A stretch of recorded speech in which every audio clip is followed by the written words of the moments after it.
최근 공매도가 5월 이제 재개된 지가 3일째인데 3일째 맞죠? 네, 네네. 3일째인데 지금 재개 이후에 특히 코스닥 150에 속해 있는 제약바이오 종목들의 약세가 상당히 좀 두드러지고 예. 있습니다. 아무래도 좀 과거에 많이 좀 영향을 받았던 그 종목들이 좀 타겟이 되는 분위기인데 어떻게 보세요? 지금 뭐 종목들이 뭐 섹터 사실 가리지 않고 코스닥 전반으로 좀 안 좋기는 하거든요. 언제까지 좀 영향이 좀 이어질까요?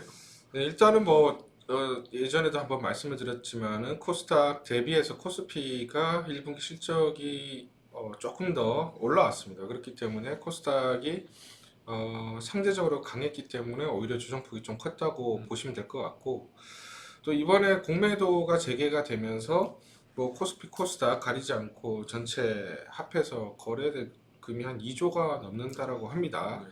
그래서 외국인과 기관들이 특히 그 실적이 받쳐주지 않는 종목들 아니면 1분기, 2분기 고점, 그러니까 실적이 고점일 가능성이 높은 종목들 위주로 중심으로 해서 공매도를 이제 하기 시작했습니다. 근데 이제 문제가 뭐냐면 이 공매도가 개인들도 할 수가 있어요. 그 코스닥 150과 코스피 200 종목에 한해서 할 수가 있는데 문제는 이제 기간이 정해져 있어요. 60일 정도로 정해져 있거든요.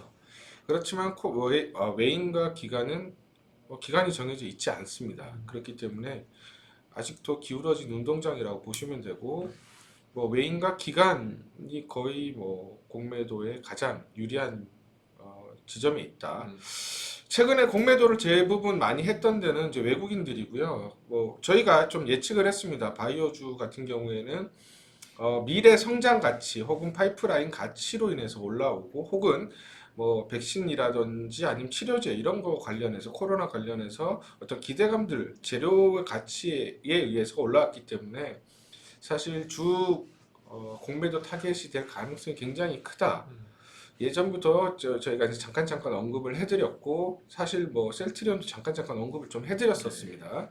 근데 이제 공매도가 재개되기 전부터 미리 좀 빠졌죠. 그렇죠. 미리 좀 빠졌었고 실제로 이제 공매도가 재개가 되면서 뭐 셀트리온 같은 경우 예를 들어서 셀트리온 같은 경우 559억 정도가 나왔다라고 합니다. 그러니까 추가적으로 공매도가 있는 종목들은 더 나을 가능성이 있어요. 뭐 물론 이제 2분기 실적 기대감이라든지 실적이 올라온다라고 하면은 쇼커버링이 일어날 수도 있지만 지금 당장에 봤을 때는 공매도가 일어난 종목들은 추이가 조금 더 이어질 가능성이 높다. 네. 일단 센터장님은 또 어떻게 보시나요 지금? 사실 뭐 지금 5G나 뭐 코스닥 대표 섹터들이나 네네. 5G 게임 같은 코스닥 주요 섹터들도 사실 전반적으로 분위기가 좀 좋지 않은 건 네. 사실인데 유독 좀 바이오 쪽에 공매도가 좀 몰리고 있습니다. 근데 아무래도 당연히 뭐 기존에 과거에 좀 타겟이 되어 왔었던 섹터고 종목들도 그쪽에 좀 많이 편중이 되어 있고 거기에 더해서 최근에 좀 미국발 성장주들이 좀 타격을 좀 네. 입다 보니까 조금 더 유독 시기적으로 좀 더 안 좋은 네, 상황이 좀 그렇죠. 되었던 것 네. 같아요. 그래서 그런 부분이 좀 어느 정도 소화가 되고 나면 다시 아까도 말씀드렸듯이 어느 정도 또 반등도 좀 충분히 좀 기대해 볼 수 있는 시기가 좀 올 거라고 보고 있기 때문에 지금 같은 경우는 조금 이미 손절 위치를 좀 놓치신 분들이라면 조금 매수 이제는 좀 손절보다는 추가 매수를 통해서 좀 단가를 낮추는 전략도 좀 생각을 해야 될 시기가 아닌가 싶습니다. 네, 일단은 뭐 공매도가 사실 저희 뭐 동학 개미 운동이라고 하죠. 동학 개미 운동을 하시는 분들, 개미들에겐 굉장히 불리한 거는 맞습니다. 하지만은 어느 정도 필요악이라고 볼 수가 있어요. 공매도가 제한이 돼버리면 외인들이 매수세가 약해질 수가 있거든요. 들어올 수 있는 자금들도 그렇죠. 약해지기 때문에 제가 예전에도 언급을 한번 드렸지만 공매도가 되면 오히려 주가가 상승할 가능성이 높다라고 언급을 해드렸는데 일단은 이제 차별화가 심해지는 거죠. 실적이 안 나오는 종목들, 고평가되어 있는 종목들은 공매도 타겟이 될 가능성이 높다. 그 중에 이제 바이오가 이제 주 타겟이 되는 그런 모습인 것 같아요. 네, 네, 네.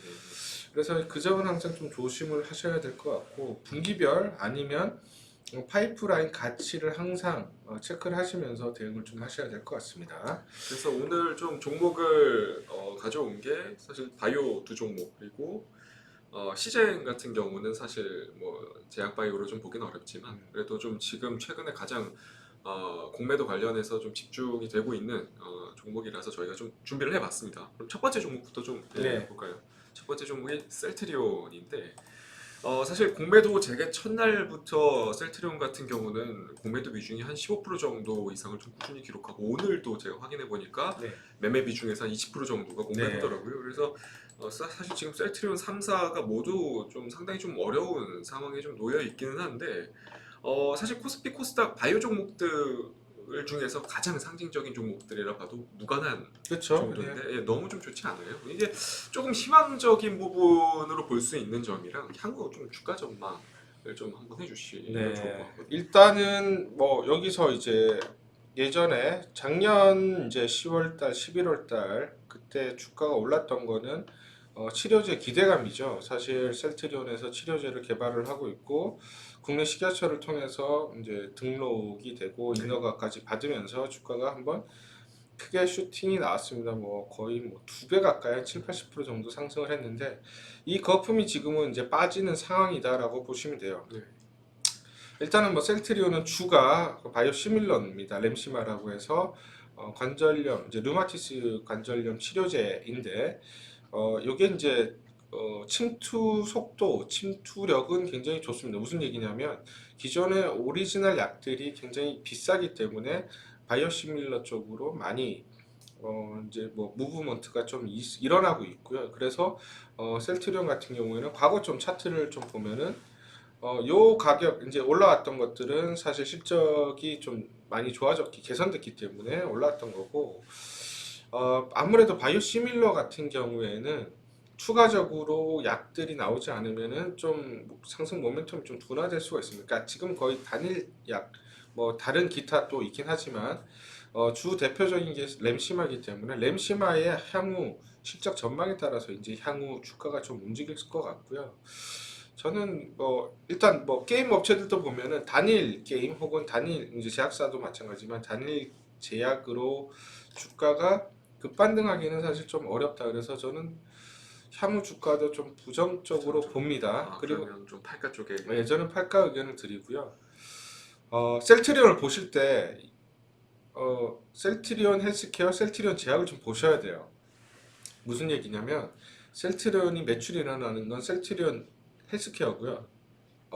셀트리온 제약이고 헬스케어고 헬스케어가 다시 또 제약 쪽으로 판매를 하고 있거든요. 그렇기 때문에 이게 사실 걔네 세 개를 다 합쳤을 때 실질적인 매출이나 영업이익이 좀 윤곽이 나타나요. 근데 이제 바이오시밀러 업체의 특징이 뭐냐면 이 라인을 가동을 중지를 할 수가 없습니다. 중지를 했다 재가동을 해버리면 기존 약이 아니라 새로운 약이 돼버려요. 그렇기 때문에 이 바이오시밀러라는 게 그만큼 예민하고 민감한 거기 때문에 계속해서 공장 가동을 계속 돌리고 있고 이게 재고가 쌓이면 계속 밑에 자회사, 손자회사로 넘깁니다. 그러면서 거기는 재고가 늘어나지만 매출은 잡히거든요.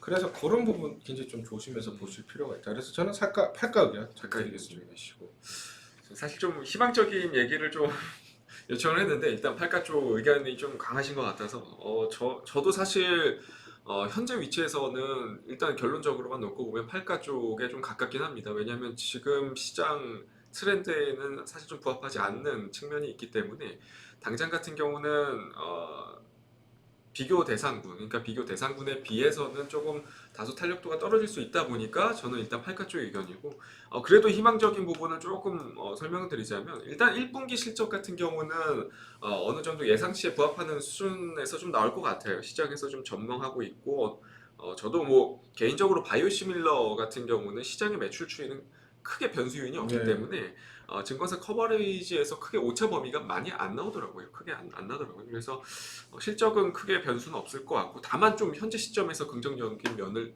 그래도 한번 찾아본다면 아무래도 좀 바이오시밀러 최대 규모를 좀 자랑하고 있는 이 북미 시장의 점유율 확대를 좀 꼽을 수 있을 것 같아요. 대표 제품인 지금 램시마나 트룩시마, 허주마 모두 지금 허가를 받은 상황이고 미국에서 매년 최대 실적을 좀 경신을 하고 있는 그런 상황입니다. 거기서 이번에 북미 매출 비중이 50% 육박할 정도로 성장 속도가 상당히 좀 가파르지고 있는 그런 상황인데 이번 1분기보다는 추후 한 2, 3분기 또는 3, 4분기 정도까지 되면 어닝 서프라이즈 또는 시장에서 이제 컨센서스를 좀 상향시킬 수 있는 그러한 요인들이 좀 발생을 할 것 같아요 개인적으로. 그래서 조금 지금 단기 관점에서는 팔가 의견이지만 조금 긴 호흡으로 본다면 지금 위치에서는 그래도 뭐 크게 부담 없는 위치가 되지 않을까, 매수 위치에서는 크게 부담 없는 위치가 되지 않을까 싶습니다. 그렇기 때문에 단기적으로는 팔까, 조금 긴 호흡을 본다면 분할 매수 관점에서 살까 정도 의견으로 좀 정리를 해드리고 싶어요. 일단은 뭐 1분기 실적은 뭐 부합할 정도 시장 컨센서스. 저는 이 종목 같은 경우에는 키는 2분기 어닝 서프라이즈라고 봅니다. 네. 그렇게 돼야 본격적으로 이제 그렇죠. 주가를 돌릴 수가 있을 것 같고, 이 주봉으로 보면은 좀 명확하게 나오는 게, 과거에 보면은 한번 크게 반등을 줬습니다. 어닝 서프라이즈가 나왔고 미국이라든지 유럽의 침투율이 높아지면서 한번 크게 나왔다가 그 다음에 지금 한 3년 가까이, 2년 가까이 행보 내지는 조정을 좀 받았었거든요. 그래서 만약에 서프라이즈가 안 나오면 이런 식으로 좀 행보할 가능성이 좀 높습니다. 길어질 수도 있겠네요. 길어질 수가 있습니다. 그래서 서프라이즈가 나와야 되고, 뭐 호주마, 트루시마, 기타 있지만 일단은 램시마가 가장 좀 주력이죠. 주력이고, 제형 이제 SC라고 해서 그 제형이 어느 정도 시장의 기대 이상을 해주느냐, 그게 좀 관건이 될 것 같아요. 네. 그래서 뭐 셀트리온 지금 뭐 아까도 말씀드렸지만 공매도가 벌써 한 560억 가까이 지금 나오고 있고요. 추가적으로 뭐 나올 수도 있고 안 나올 수도 있지만 일단은 지금 공매 타겟이 된 거는 좀 명확하다.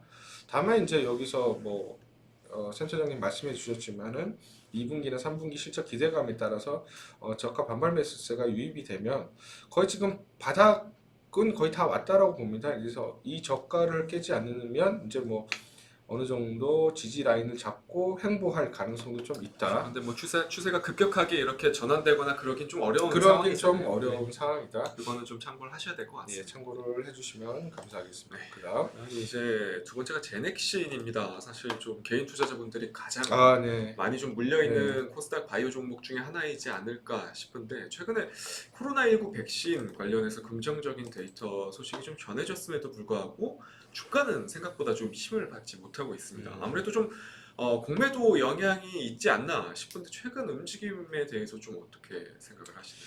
예, 일단은 뭐 공매도 영향이 좀 있는 것 같고요. 그 다음에 뭐 백신 관련해서 좀 기대감들이 있었습니다. 네. 그리고 실질적으로 지금 개발이 안 됐고 임상 3상 이제 뭐 들어갈 직전인데, 인니였나요? 그 인도네시아 네, 이런 쪽에서는 지금 뭐 일단 입도 선매를 했습니다. 미리 뭐 미리 이제 사는 뭐 구매를 그런 결정해서 뭐 구매 결정도 나고 해서, 3상 진행 중이죠, 지금. 네, 그래서 이제 삼성도 이제 하반기에는 어느 정도 윤곽이 좀 나올 네. 것으로 기대를 하고 있어요. 그래서 올라왔는데 문제는 뭐냐면 지금 미국에서 백신 업체들을 대상으로 해서 지재권이라고 하죠. 지적재산권을 해제를 하자라는 얘기들이 나오고 있습니다. 네. 물론 이거는 WTO에서 유럽 국가들, 특히 이제 유럽 국가들도 이제 지적권을 갖고 있기 때문에 협상을 해야 되긴 하지만, 이런 지금 컨센서스 트렌드라고 하면 그 무슨 얘기냐면, 이게 이제 전 글로벌적인 문제잖아요. 백신 뭐 그렇죠. 코로나가 어느 일국가의 문제가 아니라 특히 뭐 인도 같은 경우 하루에 20에서 30만 정도 나온다고 하니까, 이게 이제 백신이 빠르게 보급이 되지 않으면 그만큼 잡히는데 오랜 시간이 걸립니다. 그래서 미국에는 아예 지재권을 풀어서 어느 나라든 뭐 이제 생산을 할 수 있게끔 만들자라고 이제 얘기들이 나오고 있어요. 그렇기 때문에 기존의 이런 파이프라인을 가지고 있는 회사들이 상당히 불리할 수가 있는 상황이죠. 네.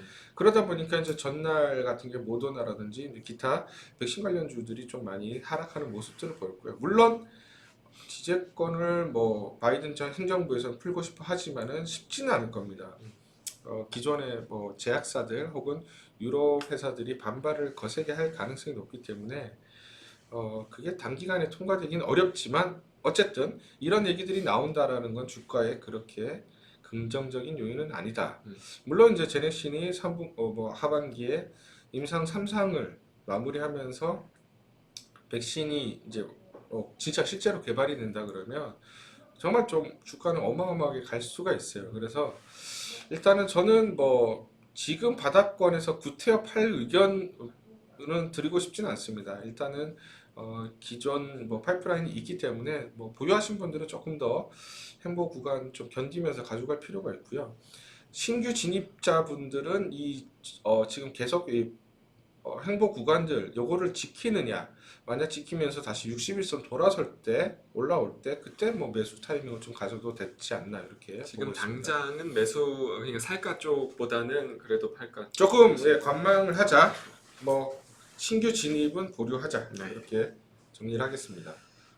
네. 저는 제닉신 그러니까 사실 국내에서는 코로나19 백신 임상을 가장 좀 기대해 볼 수 있는 그런 기업 중 하나이지 않나 싶은데 아무래도 좀 최근 주가 같은 경우 아까 방금 말씀해 주신 내용들도 있을 거고 아무래도 글로벌 다국적 제약사의 백신 개발 속도가 너무 빨랐기 때문에 네. 이 데이터 값이 좋았음에도 불구하고 사실 큰 영향을 주지는 못하는 것 같아요. 힘을 좀 못 받는 것 같아요. 이번 파동에서. 그래서 뭐 저도 일단은 결과론적으로는 일단 팔가 의견 쪽에 좀 가깝습니다. 근데 인도네시아 임상 3상에 대한 중간 데이터 값이 좀 좋았기 때문에 향후 이제 긍정적인 결과 값이 나온다면 기업 이미지는 분명히 좀 많이 개선이 될 네. 거예요. 뭐 시장은 분명 거기에 대해서 또 충분히 프리미엄을 또 네. 줄 수 있을 걸로 보고 있고요. 또 현재 진행되고 있는 주요 항암제 관련 파이프라인에 대해서도 충분히 기술력이 있는 기업 중에 하나거든요. 그렇다 보니까 이 면역 항암제에서도 관련한 부분을 만약에 그러니까 코로나 백신에 대한 임상 3상이 어느 정도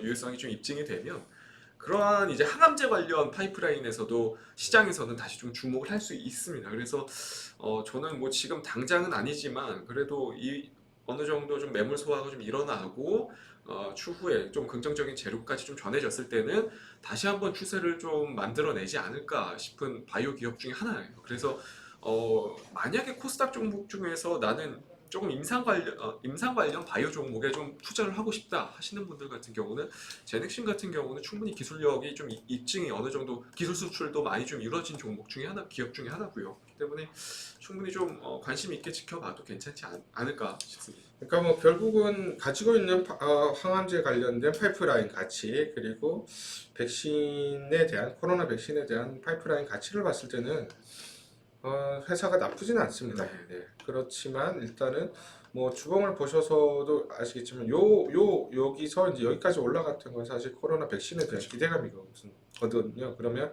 이거에 대한 어느 정도 거품은 좀 빠져야 되는 거고 지금 그런 과정이다. 그렇다면 그 다음은 항암제라든지 다른 신약에 대한 파이프라인 가치가 어느 정도 다시 시장에서 부각이 되면 이제 올라갈 수가 있는데 지금은 뭐 조금 어려운 국면은 맞습니다. 기다림이 좀 필요한 위치인 것 같아요. 네. 지금은 아직. 일단은 뭐 고점도 주봉상 계속 좀 빠지는 상황이고요.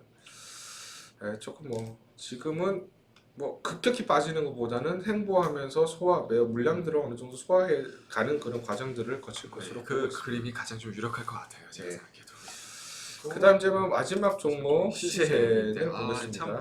정말 안타까운 종목 중에 하나인데 첫날부터 그러니까 공매도 재개되기 첫날부터 공매도가 매매 비중이 한 30% 정도씩 잡히더니 네네. 지수 대비 좀 너무 안 좋은 흐름이 계속해서 좀 이어지고 있어요. 사실 작년 그러니까 고점에서 좀 높은 위치에서 물리신 분들도 있으실 거고 최근 파동에서 좀 물리신 분들 같은 경우 지금 단기간에 거의 한 20-30% 하락한 네. 상태거든요. 그러다 보니까 좀 이거는 좀 저희가 좀 주의 깊게 좀 짚고 넘어가야 될 필요는 있을 것 같아요. 이 종목 좀 어떻게 보십니까? 일단 요 이제 올랐던 원인을 일단 봐야 되는데 이제 코로나가 우리나라 같은 경우 또 재확산되면서 뭐 700명, 800명, 700명 이상 막 이렇게 올라오는 과정이었고 또 무중 이슈가 있었죠. 네. 그러다 보니까 주가가 좀 단기간에 슈팅하는 모습을 보였는데 지금은 재차 이제 백신이 계속 그러니까 백신과 반대라고 보시면 돼요. 백신이 계속 뭐 보급이 늘어나면 결국은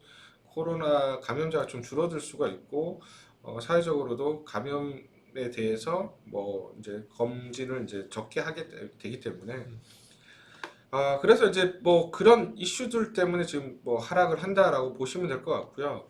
우리나라도 저희가 봤을 때는 다음 달에서 뭐 6월 달까지 이제 7월 달까지 봤을 때 한 1,000만 명 가까이도 지금 접종을 할 수가 있을 것 같고요. 3분기에서 4분기 초까지는 거의 뭐 60%, 70%는 지금 접종을 할 것 같거든요. 그렇다면은 시즌이 갈 수 있을까? 저는 좀 부정적으로 보고 있습니다. 네. 그리고 일단은 시즌 같은 경우에는 뭐 여기서 많이 물렸을 거라고 봅니다. 그래서 지금 단기적으로 올라왔을 때도 사실은 파시는 분들이 많지는 않았을 것 같아요. 그래서 만약에 이게 다시 뭐 한번 뭐 다른 이벤트로 인해서 올라올 때는 이 박스권을 돌파하기 어려울 것 같아요. 11만 3천 원에서 11만 2천 원 정도. 11만 원을 넘어가면은 어느 정도 정리하는 게 맞지 않나 이렇게 보고 있습니다. 그러니까 팔가 쪽에 네, 역시 팔가 의견을 드리겠습니다.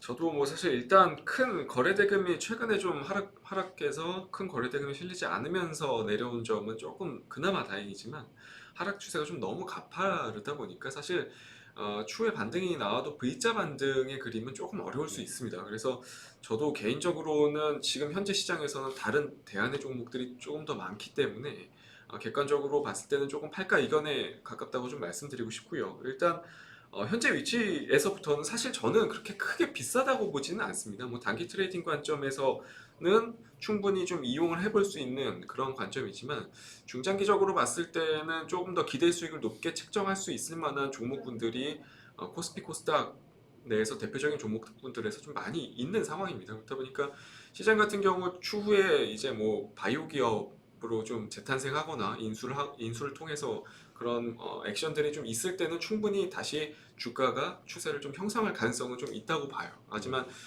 지금 단기적으로는 그런 추세를 좀 돌리기가 좀 어려운 여건에 놓여 있는 그런 종목입니다. 아까도 말씀해 주셨듯이 이스라엘이라든지 미국, 뭐 영국, 그러니까 접종이 좀 많이 이루어진 국가들의 데이터를 보면 조금 진단키트 관련주들은 당분간은 조금 침체될 수밖에 없는 그런 상황일 수밖에 없을 것 같아요. 그래서 저도 단기 트레이딩 관점에서는 여전히 좀 팔가 의견 쪽에 좀 가깝다고 말씀드리고 싶고요. 추후에 반등했을 때 좀 물려 있으신 분들 같은 경우들도 추후에 반등했을 때는 조금 어느 정도 일부 물량을 좀 정리하는 관점으로 좀 접근하는 것이 트레이딩 관점에서 좀 적합하지 않나 싶습니다.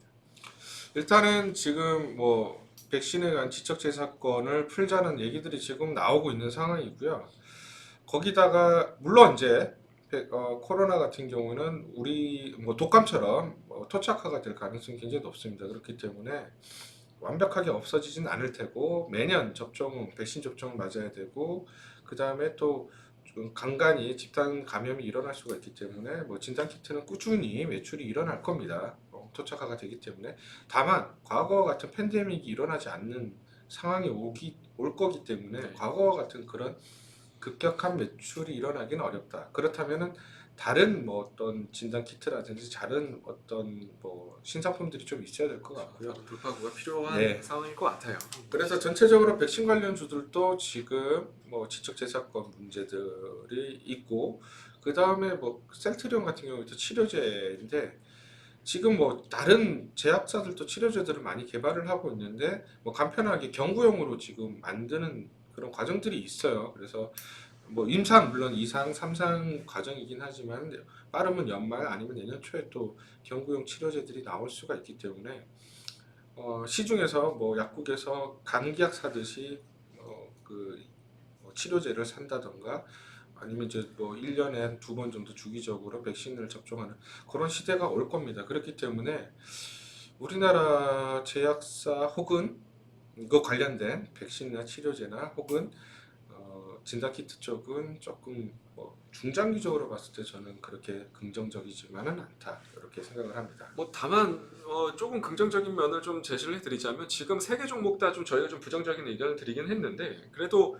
최근에 이렇게 공매도에 좀 억눌린 종목들 같은 경우는 추후에 좋은 재료가 나와서 쇼커버가 들어올 때는 정말 예. 크게 단기간에 좀 크게 올라가는 경우도 빠르게 네, 쇼크버가 일어나는 경우가 빈번히 생기니까 좀 그때를 이용해서 조금 물리신 분들 같은 경우 좀 빠져나오는 네. 전략도 좀 세워보는 게 바람직할 것 같습니다. 그러니까 공매도와 쇼크버를 어떻게 하냐면 예를 들어서 이제 호가창이 있을 때 공매도는 어떻게 하냐면은 그 매수 호가에다가 매도를 하는 게 아니고요. 매도 호가에다가 걸어 놓습니다. 그러니까 상단이 막혀 있는 거죠. 그래서 누군가 매수를 해서 올라오려고 하면은 계속 또 매도를 쌓아놓고 그렇게 공매도를 하기 때문에 상단이 막혀 있고 계속 이제 하방하는 경우들이 있고요. 오히려 이제 쇼크버가 뭐냐면 공매도를 쳤던 종목을 다시 사는 건데 반대입니다. 매도 호가에 있는 거를 사는 게 아니라 매수가에다가 계속 걸어 놓거든요. 그러니까 매수가가 계속 주가가 올라가면 올라가는 효과들이 있어요. 그래서 쇼크오버가 일어나면은 빠르게 주가가 급반등하는 경우들이 있습니다. 그래서 만약에 호재성 재료 혹은 어떤 파이프라인 가치에 대해서 시장에서 다시 조명을 한다라고 하면은 쇼크오버가 빨리 일어날 수가 있고요. 그렇게 되면은 주가는 좀 슈팅이 좀 빠를 수가 있어요. 그래서 그런 것들을 이용해서 좀 빨리 빠져나오거나 하면 단기 트레이딩도 가능하다. 요점 마지막으로 좀 말씀을 드리고 싶습니다. 일단 뭐 전반적으로 저희가 세 종목에 대해서 말씀을 드렸는데 사자 혹은 팔자 이 의견이 중요한 게 아니라 지금 어떤 시장에 지금 돌아가는 상황과 분위기 그리고 이 종목들에 있는 어떤 그런 뉴스들이나 재료 이런 것들을 전반적으로 말씀을 드렸고요. 그리고 공매도에 대해서도 좀 말씀을 드렸는데 이런 것들을 좀 다각적으로 이해를 하시면서 트레이딩 혹은 매매하시는데 좀 도움을 받으시길 바랍니다. 네, 이상 뭐 살까 팔까 전체적으로 종목 말씀을 드렸고요. 마치겠습니다. 감사합니다.